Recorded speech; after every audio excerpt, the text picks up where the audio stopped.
تمہیں لگتا ہے زندگی بس وہیں تک ہے جس کو تم چاہو وہ تمہیں مل جائے، اور جو نہ ملے تو زندگی ختم۔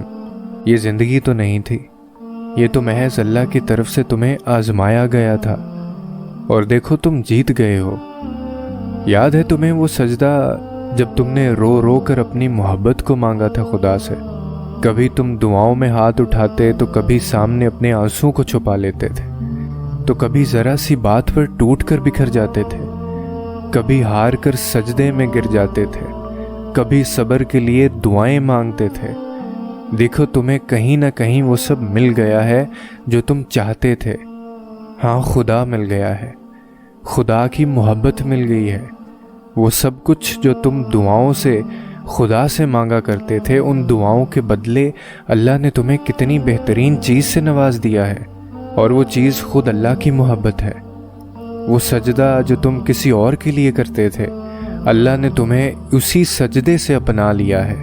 صبر مل گیا، ان تنہا راتوں کے بدلے بہائے گئے آنسوؤں کا صلہ مل گیا ہے۔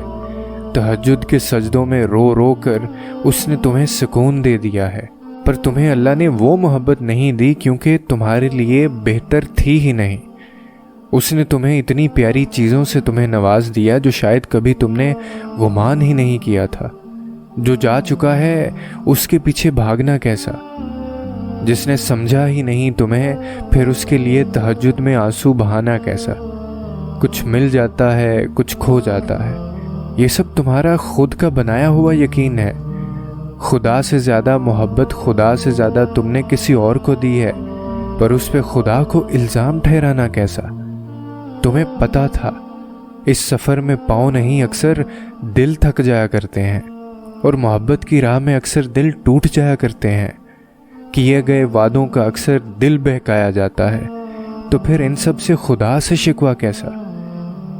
سنبھل جاؤ، ٹھہر جاؤ، آہستہ آہستہ کر کے خدا تمہارے ہر زخم بھر دے گا، وہاں سے راستے نکالے گا جہاں سے تم نے کبھی سوچا نہ ہوگا۔